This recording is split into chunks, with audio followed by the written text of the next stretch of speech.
Hey my lovelies, it is Black Stars from Creativian, whatever I go by these days. It's been a while since I've done a video or a tutorial in general and you guys asked for it, so let's do it. A Discord banner and Discord icons, ultimately are the same thing, same like process, everything, that's not much different. So I generally use the standard size, which what Discord recommends, which is 680 by 240. That is always what I've gone for. I kind of vary with icons. It depends if they want like transparent background or not a transparent background, but I can go through that, that's not a problem. Discord banners first. So this is the size I'm going to use. I'm not going to go with anything different. It's just what it is. So this is what I've always gone for.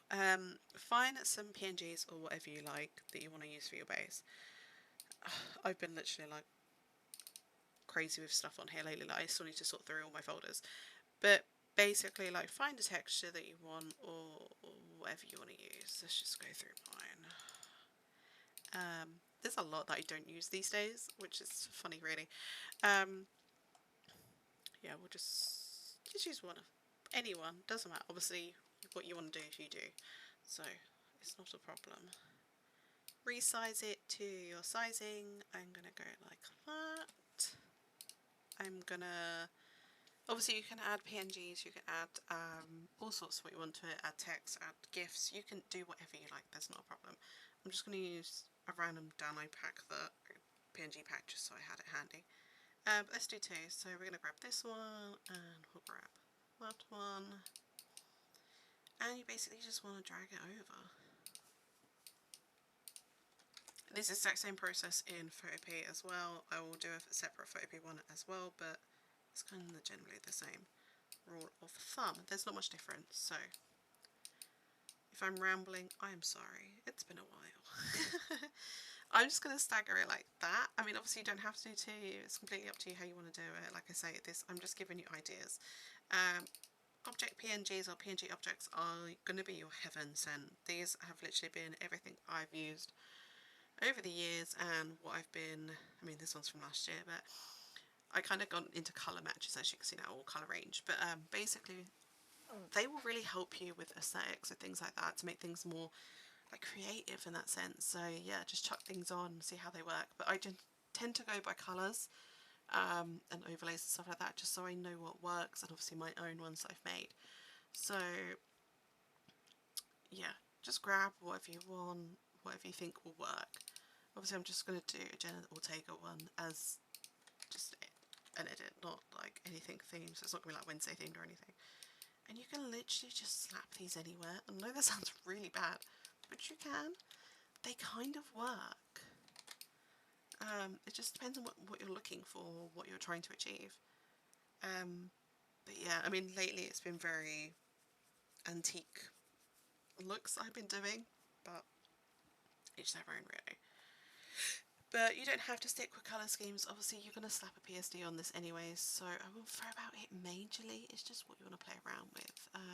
Let's just add a bow in. Pretty things up a little bit. Let's add... Do I really need a frame? No, because I've got the... I mean, actually, let's change it. Like, this is what editing's all about, is playing around with things, see what works, see what doesn't work.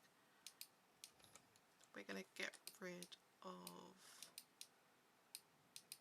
Also, use frames to your advantage. Like, you could easily use these for, like, for GIFs and hiding things and all sorts, so... They do come in handy. Do use them. Utilise them in the best way you can. Let's add a yellow flower on.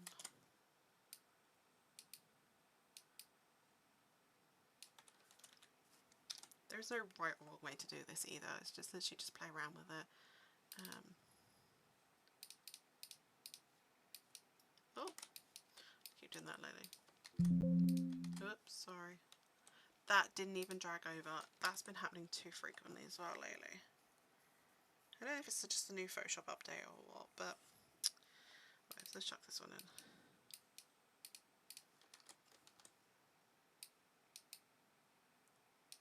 It doesn't really matter because you're not really going to see it all that much, but it's just giving you like an example of how to do things. But anyway, let's say we're going to go with that. I'm actually going to drag that underneath so you can't see down here. Let's actually remove that.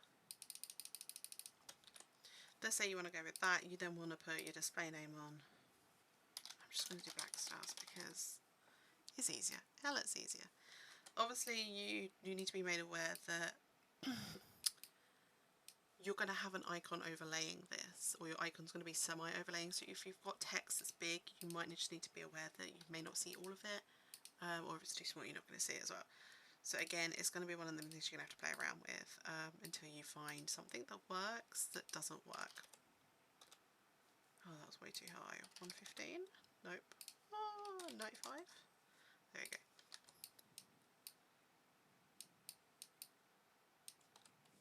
I mean, you can make this less cluttered and just have one icon rather than two. It's completely, like, for example, we could do it like that, and then you can have, like, it's big, and then you can, like, remove that and have her, like, actually, you could even put that underneath.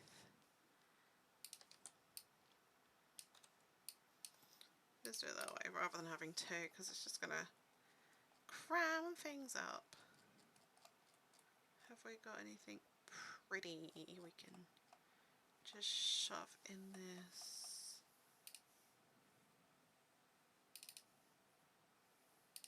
There will reframes, butterflies. Do I have any butterflies I can shove in there? Oh. Yeah, there we go. Put that over top. Let's just see. I can remember which one it's under. Is it under MISC? Yes, paper. I know I am doing this quickly, but like I say, play around with it, because that's how you're going to work with these things, how you're going to practice and stuff. Generally, as a rule of thumb, I tend to keep fonts similar to the colours that are in the template or the banner that you're doing, but there's no right or wrong really either. What am I doing? I don't want them. Gradient Odin overlay. Let's do actually that kind of works. Do a goldy colour. Let's go in the middle. We're going to add a little bit of orange. Add a little bit of yellow. Add a little bit of this colour.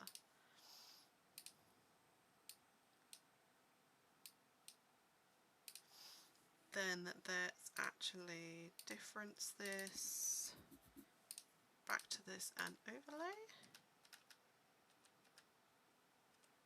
I actually like that one. Duplicate, white border. Right, so that is essentially what I want it to look like. We can actually use that banner for the icon or whatever. It's not a problem. Find your PSD. I'm using obviously Photoshop, but whatever you want to do, let's just go mine, premium, upload it.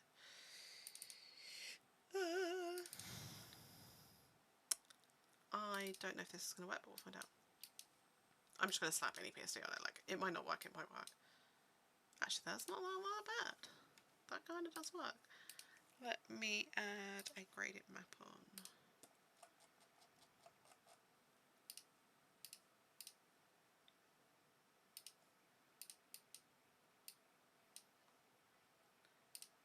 I kind of like that. That actually kind of works. So yeah, that is your template.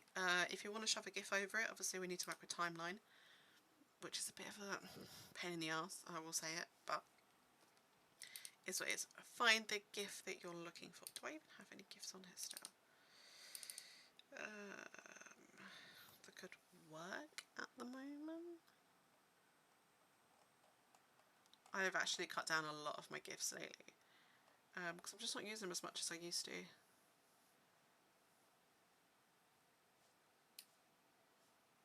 I don't particularly want to use a halo, let's just use this one. Note with Discord banners, they have to be a set size. They don't like big sizes, otherwise they just don't show. So I generally, as a rule of thumb, would stick with like 40, give or take. But yeah, you can play around with that as well. Now this is what I do. It's probably not right or not wrong. There's no right way of doing it, but I tend to select the PSD that I'm using, copy, delete. She says, there we go. Open frame, make frames, and then it's there, and then you can just literally bam, copy and paste your PSD back on, go through the layers, and then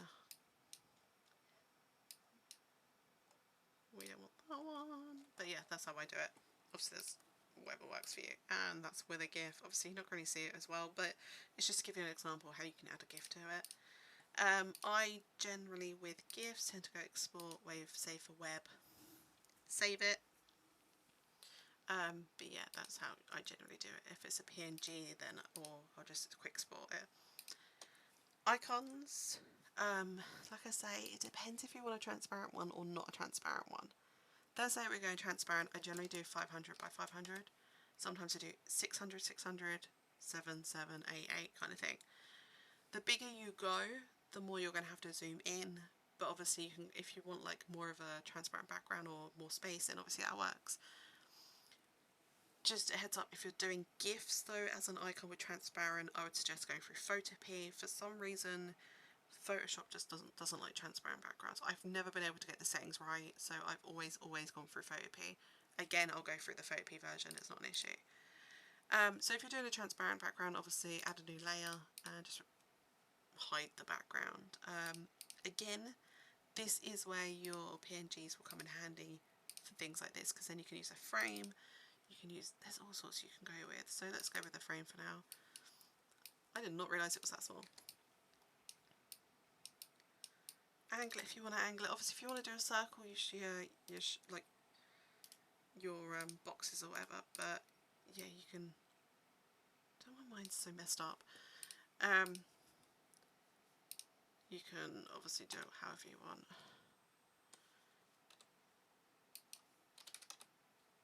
And I had a feeling that wasn't going to work.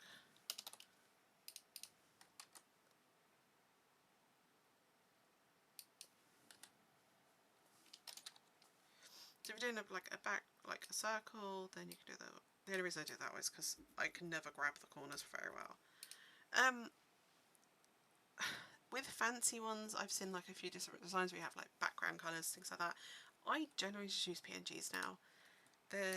It's just what I find easier if you want fancier type ones or whatever. But yeah, play with it.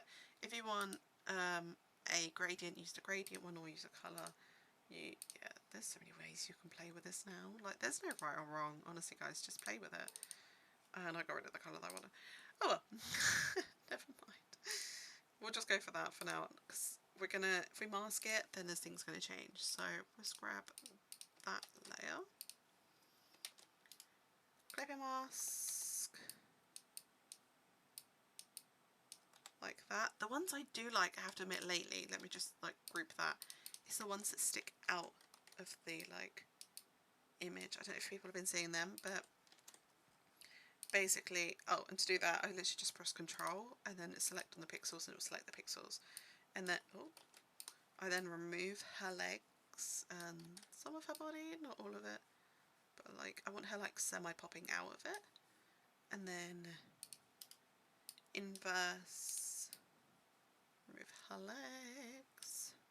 Sounds really cruel, but yeah, like this type. I really like this lately. I don't know why. It's just something I've been noticing a lot, and it looks really cool. And then like you can add like all this in. Merge layers. Copy. Copy. Paste. And then you can.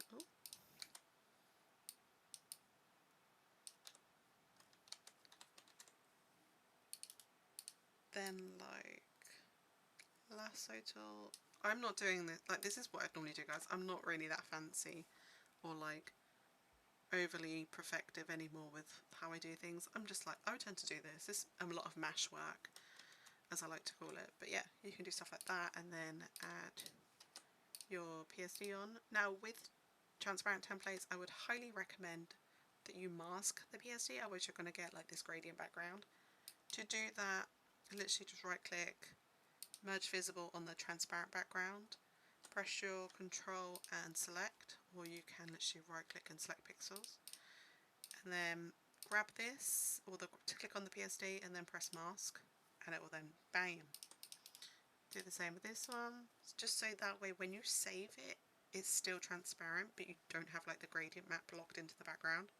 It seems like an extra process, but trust me, it works.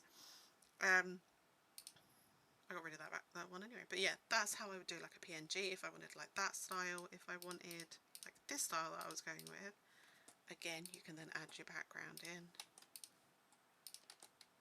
and mask it, or clipping rather, not mask. Add a clipping mask, move it along. If you want stuff that's outside of the box or of the image, grab what you want. Have I got anything? Oh, another butterfly.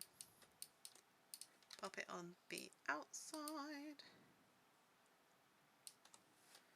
If you want your like your name on there, go for it. Like, why not? I've never actually tried it with a name on, I have to admit. Maybe that's the new thing. And exactly the same process. Open it, get a new layer, right click, merge visible, grab that, and then on your PSD, obviously, believe that we don't have them. Use the mask on both, and then obviously you can then file save as. That would actually probably be pretty good with a threshold on. Oh, I did gradient map. Darken. Exposure.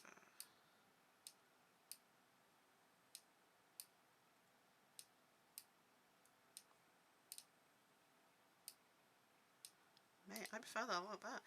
Again, you can, if you want to, you can then mask that and then save and paste. So bear with me 2 seconds. So I've just now saved them. Let me just go over to my Discord. Don't ask about a lot of the stuff that I have on my screen, honestly, it's wild. And then obviously you would then edit profile, change your banner. This is where it says that recommended size, and it should be under 10 megabytes. That's the sizing that I can remember. Find your graphic or your background, change your avatar. I went for that one, but actually that's what I mean, like it will cut off ever so slightly. That's why I tend to say if you go that little bit bigger, it does help with that. And then apply, and there you go. That is your background. It's as simple as that. Like I say, if you wanted to obviously change that one up and do it as a bigger size, if this is going to work or it's going to look trash. It might not actually. Now I generally, rule of thumb, do use topaz, but obviously it's completely optional.